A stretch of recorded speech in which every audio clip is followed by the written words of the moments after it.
देख रहे हैं नेटवर्क 33 राजकुमार के साथ। दोस्तों, आज की कहानी में आगे बढ़ने से पहले अगर आपने अभी तक हमारा चैनल सब्सक्राइब नहीं किया है तो कर लें और साथ ही वीडियो को लाइक शेयर कमेंट ज़रूर कर दें। तो चलिए जानते हैं आज की एक और बहुत ही डरावनी घटना। दोस्तों, मुंबई जैसा महानगर अपनी सुंदरता के लिए काफ़ी मशहूर है और सच कहूँ तो रात के समय जब आप मुंबई का दृश्य देखते हैं तो वहाँ की सुंदरता उस महानगर में चार चांद लगा देती है। मैं बिल्डिंग पर खड़ा होकर अपने कुछ साथियों से यही बात कर रहा था कि आने वाले समय में हमें किस तरह से काम करना है। जिस बिल्डिंग में अब हम काम कर रहे थे उस बिल्डिंग को ठेके में लेने के लिए मैंने काफ़ी ज़्यादा पैसा ले लिया था। मैंने सुना था कि इस बिल्डिंग में काम करने से हर कोई डरता है। कहते कि यहाँ पर कुछ ऐसी चीज़ें रहती हैं जिन पर विश्वास नहीं किया जा सकता और मैं इन चीज़ों को मानता नहीं था, इसलिए मैंने तुरंत ही इस काम को अंजाम दिया था। आज से लगभग 5 भी रात थी ये और आज तक हमारे साथ ऐसी कोई दुर्घटना नहीं हुई थी जिसके लिए इस जगह को मशहूर माना जाता था। वहाँ के लोग भी इस चीज़ से काफ़ी आश्चर्यजनक हैं कि आखिर अब तक यहाँ कोई दुर्घटना क्यों नहीं घटी, वरना तो लोगों का कहना था कि जिसने भी इस बिल्डिंग में काम करने का फैसला किया उसके साथ अजीबोगरीब हरकतें होने लगी हैं और उसने बीच में ही काम को छोड़ दिया। फिर मुझे क्या मालूम था कि आज की रात मेरी ज़िंदगी में एक कयामत खड़ा कर देगी, एक ऐसा तूफान जिससे मेरा आज तक सामना ही नहीं हुआ। मैं अपने सबसे खास सहकर्मी विजय को अपना करीबी मानता था। विजय ही मेरे बाद वहाँ का पूरा काम संभालता था। ऐसे में मैंने विजय को बोला, चल भाई आज हम डिनर के लिए चलते हैं। वो क्या है कि मैंने आज शाम को ही सभी हेल्पर की छुट्टी मार दी थी और विजय के साथ डिनर के लिए शहर निकल गया। वैसे तो मैं चाहता तो अपने घर के लिए भी निकल सकता था, लेकिन मुझे पता चला कि बिल्डिंग के आजू बाजू में कुछ महंगा सामान पड़ा है और उस पर निगरानी रखने के लिए मुझे और विजय को वापस बिल्डिंग में जाना होगा। विजय का कहना था कि बिल्डिंग के अंदर ऐसी कोई चीज़ नहीं है जिससे हमें खतरा हो सके, इसलिए हम आज की रात बिल्डिंग के अंदर ही ठहर सकते हैं। बिल्डिंग के कुछ कमरों का काम अच्छे से हो गया था तो वहाँ पर रुकना हमारे लिए काफ़ी सेफ था। हालांकि मुझे इस चीज़ से थोड़ी घबराहट तो थी, लेकिन मैं अंदर अंदर अपने आप को आश्वासन देते हुए खुद को समझा रहा था कि कुछ नहीं होगा। फिर डिनर वगैरह हो जाने के बाद जब हम बिल्डिंग की तरफ बढ़ने लगे तो वहाँ के एक सर्वेंट ने अचानक ही हमसे पूछ लिया, अरे भाई साहब, उससे बाजू वाली बिल्डिंग का काम आप ही लोगों ने संभाल रखा है क्या? इस पर मैंने उसे सारी बात बता दी। मेरी बात सुनकर उसने बोला, भाई साहब, तकरीबन 3 महीने पहले एक ठेकेदार ने उस बिल्डिंग का काम संभाला था और आज वो मेंटल हॉस्पिटल में है। उसके साथ साथ वो जो सारे लोग वहाँ पर जो काम करते थे ना, वो सभी भी अब पागलों की तरह हरकतें करने लगे हैं। उसकी बात सुनकर मैं थोड़ा हैरान हो गया, लेकिन फिर मैंने इस चीज़ को नज़रअंदाज किया और वहाँ से निकलकर सीधा बिल्डिंग में पहुँच गया। लेकिन अभी भी उन लोगों की बात मेरे दिमाग में गूंजी रही थी। मुझे ऐसा लग रहा था कि अगर हम भी इस बिल्डिंग के अंदर यूं ही काम करते रहे और रात बिताते रहे तो हमारे साथ भी कुछ ऐसा ही हो सकता है। ये पहली बार नहीं था जब मैंने इस बिल्डिंग के बारे में इतनी अजीब कहानी सुनी थी। इससे पहले भी कई लोगों ने मुझे बहुत ही अजीब कहानियां बताई थी, लेकिन हर बार मैं उनकी चेतावनी को नज़रअंदाज कर देता।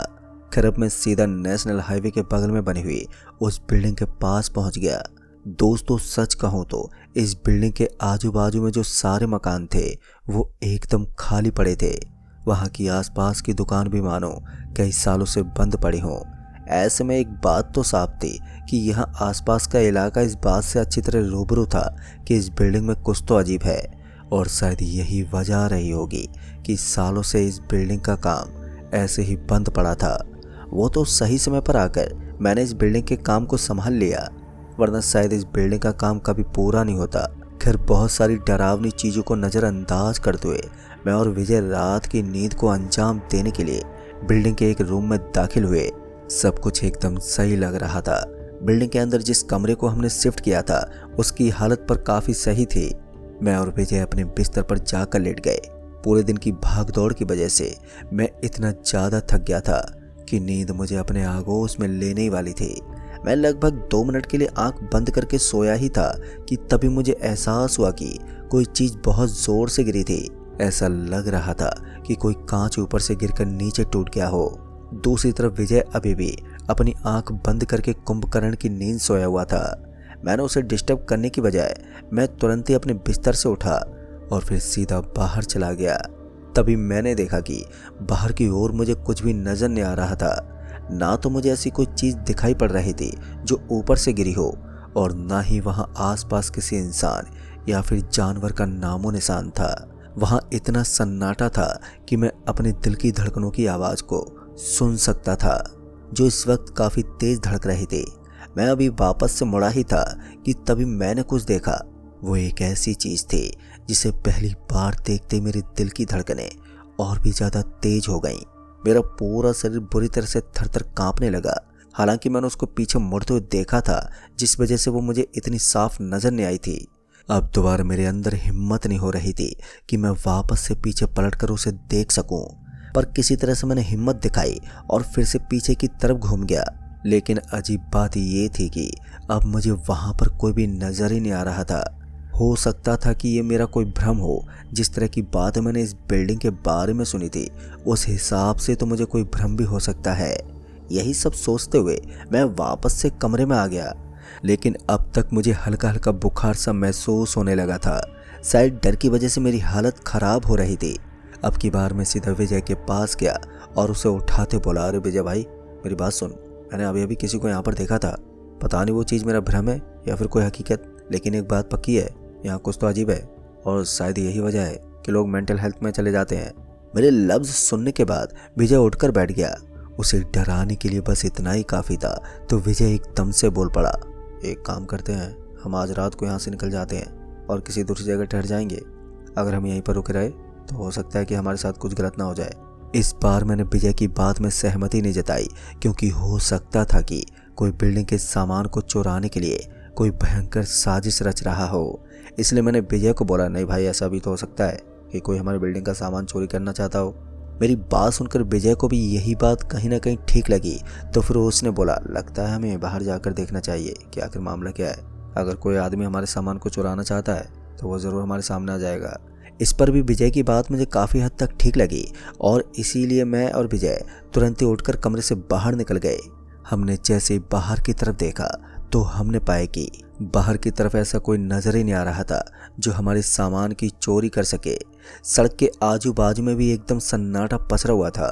पर हम इस वक्त दूसरे फ्लोर पर थे और नीचे वाले फ्लोर पर जाने के लिए हमें सीढ़ियों का सहारा लेना था। इतने में ही मैंने देखा कि एक मारुति सुजुकी गाड़ी आकर जस्ट हमारी बिल्डिंग के सामने रुकी थी। पर जैसे ही मैंने उस गाड़ी को बिल्डिंग के पास आता हुआ देखा तो मेरी आंखें बड़ी बड़ी हो गईं। मैं उस गाड़ी को देखते हुए सीढ़ियों का सहारा लेते हुए दूसरे फ्लोर से नीचे उतरा और नीचे वाले स्थान पर पहुंच गया। तो मैंने देखा कि मुझे बिल्डिंग के जस्ट सामने की तरफ सफ़ेद रंग की एक गाड़ी नजर आ रही थी, और ये वही कार थी जिसके बारे में मैंने सोचा था। मैं तुरंत ही उस गाड़ी के पास जाने लगा, लेकिन तभी विजय ने टोकते बोला, अरे भाई, अगर तू उस गाड़ी के पास गया और वो कोई चोर डाकू निकला तो फिर तेरी जान को खतरा हो सकता है। इसलिए हमें इंतज़ार करना चाहिए और देखना चाहिए कि ये गाड़ी वाला क्या करता है। मैं और विजय अभी भी वहीं पर खड़े ही थे कि तभी हमने देखा कि गाड़ी के दूसरी तरफ वाला दरवाज़ा खुल गया और वो 5 से 6 सेकंड के बाद एकदम से बंद हो गया। ये बात मुझे थोड़ी अजीब लगी, क्योंकि उस गाड़ी के दरवाजे से कोई भी नीचे नहीं उतरा था। ये काफ़ी हैरान कर देने वाला दृश्य था। उसके बाद मेरे दोस्त विजय ने बोला, भाई 2 मिनट के लिए तू यहीं पर रुक, मैं अभी देखता हूँ वहाँ पर चल क्या रहा है। मैं नहीं चाहता था कि मेरी वजह से विजय किसी संकट में फंस जाए, इसलिए मैंने विजय को बोला, चल हम दोनों ही चलकर देखते हैं कि आखिर मामला क्या है। हम दोनों ने अपने अपने हाथ में बांस की एक लकड़ी ले ली थी ताकि कोई भी हमारे ऊपर अटैक ना कर सके, उल्टा हम उससे अच्छी तरह से निपट पाएं। फिर हम दोनों जल्दी से गाड़ी के पास पहुंचे, लेकिन हैरान कर देने वाली बात तो ये थी कि गाड़ी के अंदर हमें कोई भी नजर ही नहीं आ रहा था। उस गाड़ी के अंदर किसी को भी ना पाकर हम दोनों एक दूसरे का मुंह देखने लगे। हमें इस बात का अंदाजा हो गया था कि जो भी इस गाड़ी के अंदर मौजूद था वो अभी इस गाड़ी से बाहर निकलकर अपनी साजिश में जुट गया होगा। ऐसे में हमारे पास यही सही मौका था कि हम इस गाड़ी को इधर उधर कर सकते थे। लेकिन जैसे मैंने गाड़ी के हैंडल को हाथ लगाया तो मुझे पता चला कि गाड़ी तो अंदर से लॉक है, लेकिन अभी भी हम गाड़ी के अंदर किसी को देख नहीं पा रहे थे। तभी मेरे दोस्त ने बोला, भाई हो सकता है कि गाड़ी के अंदर कोई सीट के इधर उधर छुपा हुआ हो, लेकिन उस गाड़ी की सीट इतनी ज़्यादा छोटी थी कि उनके आजू बाजू में छिप पाना नामुमकिन जैसा था। हम दोनों अभी इधर उधर की बातें ही कर रहे थे कि तभी पीछे से हमें किसी ने आवाज़ देते बोला, और ओ भाई साहब, हमारी गाड़ी के पास क्या कर रहे हो? जैसे ही हम दोनों ने पीछे मुड़कर देखा तो मैंने पाया कि वहाँ तो कोई भी मौजूद ही नहीं था। फिर वो आवाज़ कहाँ से आई? यह आवाज़ हमें केवल एक बार ही सुनाई दी थी। फिर उसके बाद इस आवाज़ का आना एकदम से बंद हो गया। हम समझ नहीं पा रहे थे कि साला यहाँ पर हो क्या रहा है। कभी हमें अजीब सी आवाज़ सुनाई देती तो कभी खामोशी के बादल वहाँ चारों तरफ छा जाते। ऐसे में हमें ये समझ पाना बड़ा ही मुश्किल था कि यहाँ पर चल क्या रहा है। तभी विजय ने बोला, भाई मुझे पहले से शक था कि कोई इस कीमती सामान पर अपनी निगरानी रखने ज़रूर आएगा। वैसे भी आजकल बाजार में चोरी होना तो आम बात है। एक काम करते हैं, हम लकड़ी लेकर इधर उधर ढूंढते हैं कि कहीं कोई मौजूद भी है। फिर हम दोनों ने ज़ोर से चीखते बोला, यहाँ पर जो भी हो वो हमारे सामने आ जाए, वरना इसका अंजाम बहुत बुरा होगा। लेकिन दोस्तों, हैरान की बात तो ये थी कि हमारी इतनी धमकियों के बावजूद भी कोई भी हमारे सामने नहीं आया था। मेरा गुस्सा बढ़ता जा रहा था और चारों तरफ कोई भी नज़र नहीं आ रहा था। फिर गुस्से में आकर मैंने लकड़ी से उस गाड़ी के कांच पर दे मारा। ये चोट इतनी जोर की थी कि उस गाड़ी के आगे वाला कांच टूटकर बिखर गया और इसकी आवाज़ वहाँ चारों तरफ गूंज गई। लेकिन मैं इस चीज़ को समझ नहीं पाया कि ये प्रहार मैंने उस गाड़ी के ऊपर नहीं बल्कि खुद के ऊपर किया था, क्योंकि जिस गाड़ी को मैं नुकसान पहुंचाने की कोशिश कर रहा था उस गाड़ी का मालिक इतना ज़्यादा भयानक था कि उसके बारे में सोचकर ये आदमी की रूह कांप जाए। अब की बार अचानक उस गाड़ी के अंदर से एक आवाज़ आई, तुम दोनों ने ये ठीक नहीं किया। जैसे हमने ये सुनकर गाड़ी की तरफ देखा तो गाड़ी की हेडलाइट ऑन हो चुकी थी और गाड़ी का स्टीयरिंग अपने आप ही घूम रहा था। ऐसा लग रहा था कि गाड़ी के अंदर कोई मौजूद है, लेकिन हम अभी भी गाड़ी की ड्राइविंग सीट को देख सकते थे। वो वैसे की वैसी खाली पड़ी थी, लेकिन इसके बावजूद गाड़ी का अचानक चलना ये चीज़ साबित कर रहा था कि यहाँ पर किसी पैरानॉर्मल एक्टिविटी का अस्तित्व है। इस बार मैंने विजय की तरफ देखते हुए बोला, भाई यहाँ से जल्दी भाग। और फिर हम दोनों ने वहाँ से सर पर दौड़ लगा दी, लेकिन वो गाड़ी अब हमारे पीछे लग गई थी। इस बार जब हमने उस गाड़ी के अंदर देखने की कोशिश की तो मैंने पाया कि उस गाड़ी के अंदर हमें एक औरत दिखाई पड़ रही थी। वही औरत उस गाड़ी को ड्राइव भी कर रही थी और सबसे डरा देने वाली बात तो ये थी कि उस औरत का चेहरा किसी डायन की तरह था। उसकी आंखें मोटी मोटी थी, लेकिन उसका जबड़ा बीच से फटा हुआ था, जैसे कि किसी ने चाकू के प्रहार से उसके मुंह को 2 भागों में विभाजित कर दिया हो। हम बिल्डिंग से काफ़ी दूर आ गए थे। अब ऐसी हालत में हमें किसी ऐसी जगह की तलाश थी जहां पर ठहरकर हम दोनों थोड़ी देर के लिए अपने आप को सुरक्षित महसूस कर सके और अपने आप को बचा सके। लेकिन रास्ता एकदम साफ नजर आ रहा था और आसपास की सारी दुकानें भी एकदम बंद हो चुकी थी। ऊपर से वो गाड़ी हमारा पीछा छोड़ने का नाम ही नहीं ले रही थी। मुश्किल से हम एक पानी की टंकी के पास पहुंच गए थे। वो पानी की टंकी थोड़ी ऊंची थी, जिस वजह से हम सीढ़ियों के सहारे से उसके ऊपर चढ़ सकते थे। किसी तरह से हम दोनों ने एक बार फिर से हिम्मत जुटाई और उस पानी की टंकी के एकदम ऊपर वाले छोर पर पहुंच गए। पर अच्छी बात ये थी कि वो गाड़ी नीचे ही खड़ी थी। वहां आसपास एक गणेश जी भगवान का मंदिर भी बना हुआ था, लेकिन उस मंदिर का दरवाजा भी बंद हो चुका था। पर अच्छी बात ये थी कि हम उस मंदिर के एकदम सामने थे, जिसमें हम दोनों को थोड़ी और हिम्मत मिल रही थी। हालांकि हमें पूरी रात वहीं पर बितानी पड़ी, लेकिन अच्छी बात ये थी कि हम दोनों को कोई नुकसान नहीं पहुंचा और हम दोनों सुबह तक उसी टंकी के ऊपर बैठे रहे।